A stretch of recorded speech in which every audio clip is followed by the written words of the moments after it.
Okay guys, what you're looking at is a one-of-a-kind trophy display for the recently finished Apocalypse on Throne kits I just did. This is a one-of-a-kind.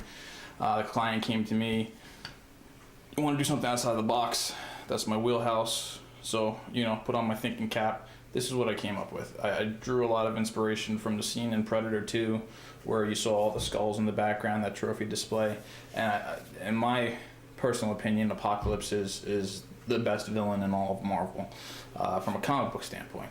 And you know, if you look at the other throne statues, which I'm pretty sure this guy will display them all together, you know, they've all got some kind of swap out, some head or skull or something you had to buy from some guy to make your statue that much cooler. So here we do it all in house. This next to that Apocalypse diorama I think is gonna really take it to new heights, but it's gonna you know, match the piece so well because of the way I did it. Again, it's from scratch, so it's I framed it out in wood. I sculpted over with epoxy sculpt to give it a stone texture. Beforehand, I took imprints of the hieroglyphics off of the Apocalypse throne. I basically pressed them into the epoxy before it cured. This isn't rocket science. This is like what you did with Play-Doh when you were a kid.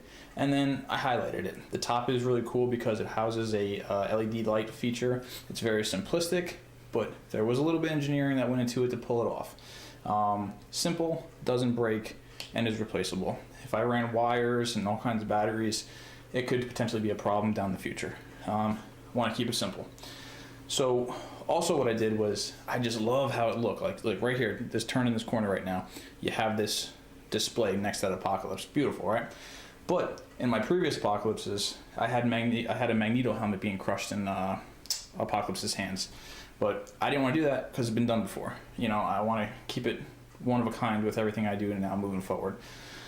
But I wanted a way to get other helmets in this display so it's not just solely for Archangel, it's for whoever he's conquered in the past, you know what I mean? So what I did is I put a piece of sheet steel on the bottom, which is already magnetized, and then I built some clear acrylic risers. I sculpted a Magneto and a Dr. Doom mask / helmet, and he can basically put them in there anywhere he wants. And I'll show you that a little later in the video.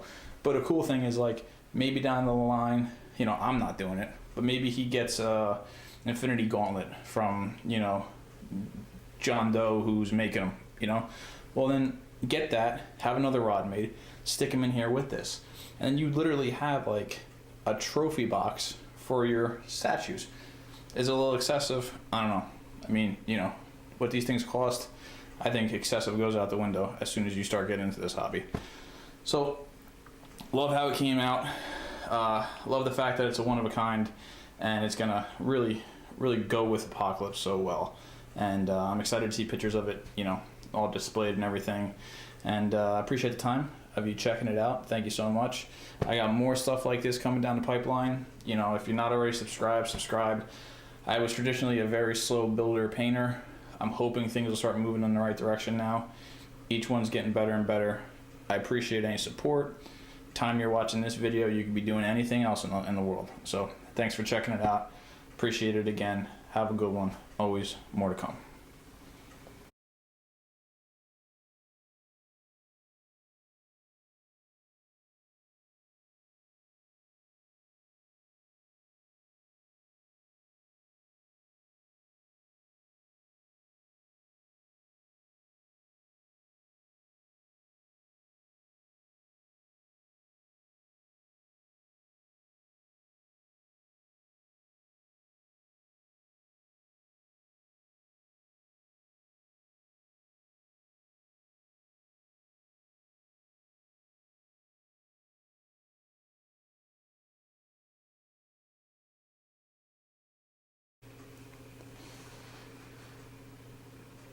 Here's with the two helmets I spoke about earlier.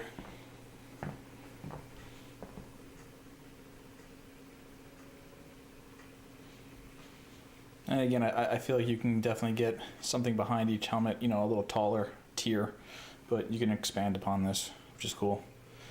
All right, thanks again, guys. Have a good one.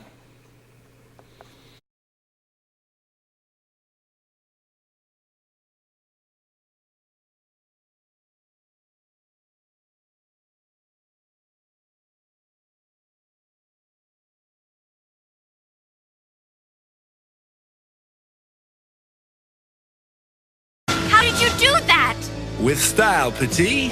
With style.